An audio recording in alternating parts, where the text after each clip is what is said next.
మనం ఈరోజు తింటున్నామంటే కారణం కర్షకుడు, ప్రశాంతంగా ఉంటున్నామంటే కారణం సైనికుడు. ఇద్దరూ లేనిది మనం లేం. ఇందులో ఏమాత్రం సందేహం లేదు.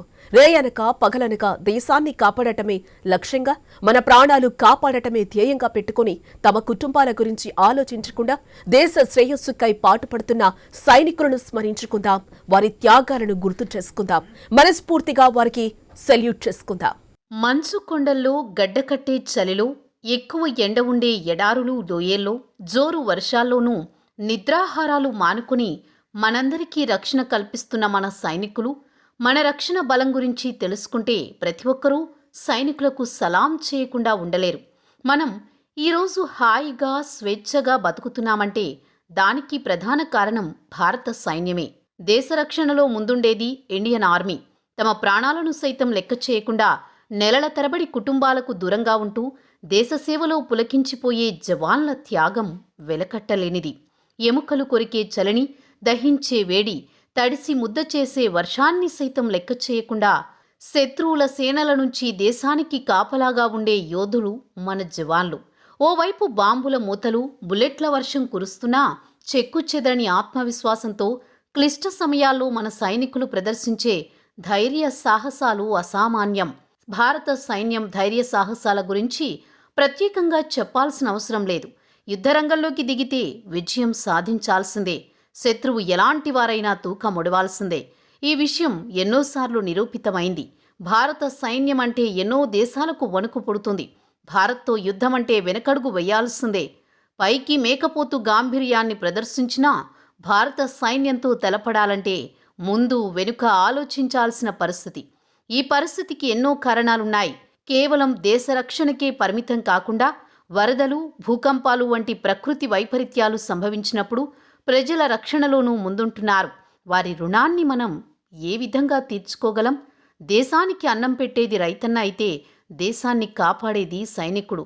అందుకే మాజీ ప్రధాని లాల్ బహదూర్ శాస్త్రి జై జవాన్ జై కిసాన్ అని నినదించారు.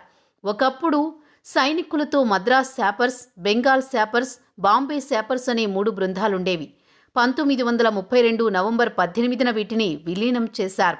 అప్పట్నుంచి అటు యుద్ధ సమయాల్లోనూ ఇటు శాంతి సమయాల్లోనూ వీరి సేవలు అసమానంగా సాగుతూ వస్తున్నాయి. భారత సైన్యానికి కొన్ని వేల సంవత్సరాల చరిత్ర ఉంది. మహాభారత కాలంలో జరిగిన కురుక్షేత్ర సంగ్రామం నుంచి నేటి వరకు చరిత్ర పుటల్లో అనేకానేక సంఘటనలు గుర్తు తెచ్చుకుంటే కళ్ల ముందు కదలాడతాయి. ఆర్మీలో పోరాటం చేస్తే తమ ప్రాణాలు పోతాయని తెలుసు.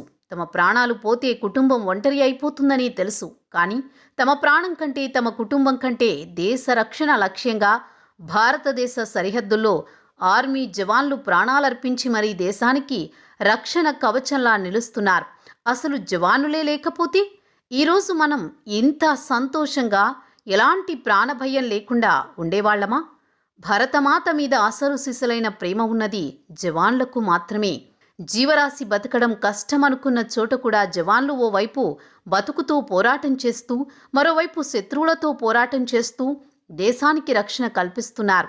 ఎలాంటి పరిస్థితులు ఎదురైనా కంఠంలో ప్రాణమున్నంత వరకు, దేహంలో ఊపిరి ఉన్నంత వరకు ప్రతి క్షణం దేశం కోసం పరితపిస్తున్న జవానుల కారణంగానే దేశ ప్రజలందరూ ప్రాణభయం లేకుండా నిశ్చింతగా జీవించగలుగుతారు. భారత సైన్యం పరాక్రమాన్ని, ధీరత్వాన్ని, త్యాగాలను గుర్తిస్తూ ప్రతి సంవత్సరం జనవరి 15న ఇండియన్ ఆర్మీ డేను నిర్వహిస్తారు. అసలు ఆర్మీ దినోత్సవం ఎందుకు జరుపుకుంటారు? ఎవరినైనా ఎదుర్కొనవచ్చు, కానీ భారత సైనికులకు ఎదురెలాలి అంటే గుండెల్లో దడ పుట్టించే సంఘటనలు ఓసారి తెలుసుకోవాల్సిందే. దేశమును ప్రేమించుమన్నా, మంచి అన్నది పెంచుమన్నా, ఒట్టి మాటలు కట్టిపెట్టి గట్టిమేల్ తలపెట్టబోయ్ అన్నారు గురజాడ అప్పారావు గారు. దేశభక్తి యొక్క గొప్పతనాన్ని ఎందరో ఎన్నెన్నో రీతులుగా వివరించి ఆనాటి నుండి నేటి వరకు దేశభక్తిని పెంపొందించుటకు ప్రయత్నిస్తూనే ఉన్నారు. పక్కవాళ్ల ప్రాణం కోసం తమ ప్రాణాలను పణంగా పెట్టేవాళ్లు ఈ రోజుల్లో ఎవరైనా ఉన్నారు అంటే అది ఒక్క ఆర్మీ జవాన్లు మాత్రమే. దేశ ప్రజలందరూ సంతోషంగా గుండె మీద చెయ్యి వేసుకుని హాయిగా పడుకుంటున్నారు అంటే కేవలం దానికి కారణం దేశ సరిహద్దుల్లో ప్రాణాలను సైతం లెక్క చేయకుండా శత్రువులతో పోరాడుతున్న ఆర్మీ జవాన్లు. చరిత్ర పుటల్లోకి ఓసారి తొంగి చూస్తే నాటి నుంచి నేటి వరకు వారి విజయ రహస్యాలు ఎన్నో, నెత్తుటి మరకలు మరెన్నో. ఆంగ్లేయుల నుంచి పాకిస్తాన్తో పోరాటం వరకు మనోడు చూపించిన తెగువకు ఎవరైనా సలాం అనాల్సిందే. నిజానికి దేశానికి స్వాతంత్రం వచ్చాక కశ్మీర్ మహారాజు భారతదేశంలో లేదా పాకిస్తాన్లో విలీనానికి అంగీకరించలేదు. పాకిస్తాన్ కొందరు చొరబాటుదారులను కశ్మీర్కు పంపి ఊళ్లను ఆక్రమించుకోసాగింది. కశ్మీర్ మీద దండెత్తడానికి యత్నిస్తున్నప్పుడు మహారాజు భారత ప్రభుత్వాన్ని శరణు కోరి కశ్మీర్ను భారతదేశంలో విలీనం చేయడానికి ఒప్పందం కుదుర్చుకున్నారు. అనంతరం మన జనరల్ తిమ్మయ్య నేతృత్వంలోని భారత సైన్యం పాకిస్తాన్ సైన్యాన్ని తరిమికొట్టింది. బ్రిటిష్, ఫ్రెంచ్ సైన్యాలు భారతదేశాన్ని విడిచి వెళ్లినా పోర్చుగీసు వారు మాత్రం గోవా, డామన్, డయ్యూను తమ ఆధీనంలో ఉంచుకున్నారు. భారత ప్రభుత్వం ఆపరేషన్ విజయ్ పేరిట సైన్యాన్ని పంపి వాటిని స్వాధీనం చేసుకుంది. చైనాతో 1962లో జరిగిన యుద్ధంలోనూ సైనికులు అంతులేని సాహసాలు ప్రదర్శించారు. 1965లో పాకిస్తాన్ అధ్యక్షుడు అయూబ్ ఖాన్ కశ్మీర్ను ఆక్రమించుకోవాలని చూశాడు. రెండవ ప్రపంచ యుద్ధం తర్వాత ఈ యుద్ధంలో అత్యధికంగా యుద్ధ ట్యాంకులు ఉపయోగించారు. భారత ఆర్మీ హోరాహోరీగా పోరాడి పాక్ సైన్యానికి చుక్కలు చూపింది. తాష్కెంట్లో లాల్ బహదూర్ శాస్త్రి, అయూబ్ ఖాన్ మధ్య జరిగిన సంధితో యుద్ధం ముగిసింది. ఇక అసలైన యుద్ధం విషయానికొస్తే 1971లో జరిగిన తూర్పు పాకిస్తాన్ అంటే ఇప్పటి బంగ్లాదేశ్ యుద్ధం. దాదాపు 1 కోటి మంది శరణార్థులు భారతదేశానికి వచ్చారు. భారత్ పాక్ యుద్ధం మొదలైంది. తూర్పు పాకిస్తాన్ను విమోచన కల్పించడం భారత్కు అన్ని విధాలుగా శ్రేయస్కరంగా మారింది. భారత సైన్యం జనరల్ అరోరా నేతృత్వంలో పాక్ సైన్యాన్ని లాహోర్ వరకు తరిమికొట్టి 90,000 మంది యుద్ధ ఖైదీలను పట్టుకుంది. పాక్ ఓటమిని అంగీకరించడంతో ఈ యుద్ధం ముగిసింది. ఇలా భారత సైనికులు అంతులేని ధైర్య సాహసాలతో దేశ రక్షణకు కట్టుబడి ఉన్నారు. ఇక జనవరి 15ని భారత సైనికుల దినోత్సవాన్ని జరుపుకోవడానికి ఓ ప్రత్యేకత ఉంది. భారత సైన్యం అధికారికంగా స్వాతంత్ర్యానికి పూర్వం ఏప్రిల్ 1, 1895న స్థాపించబడింది.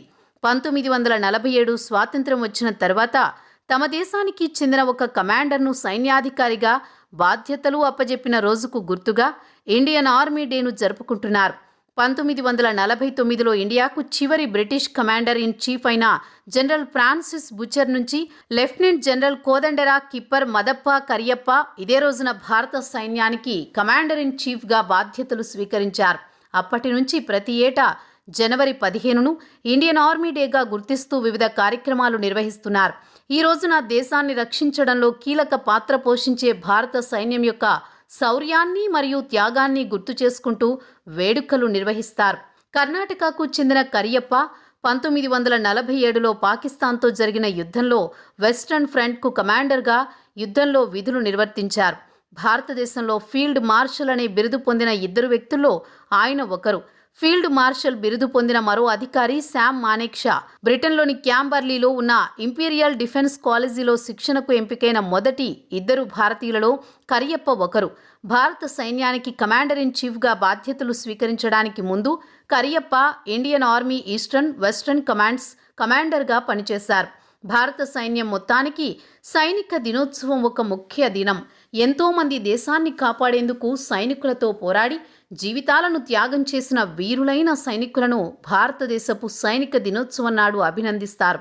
అంతేకాకుండా శత్రువులతో అలుపెరగని పోరాటం చేసి వీరమరణం పొందిన సైనికులందరికీ ఆర్మీ దినోత్సవం సందర్భంగా ఘనంగా నివాళులర్పిస్తారు. ఎంతోమంది అమరులైన జవానుల త్యాగాలను గుర్తు చేసుకుంటూ భారతదేశ సైనిక దినోత్సవం జరుపుకుంటారు.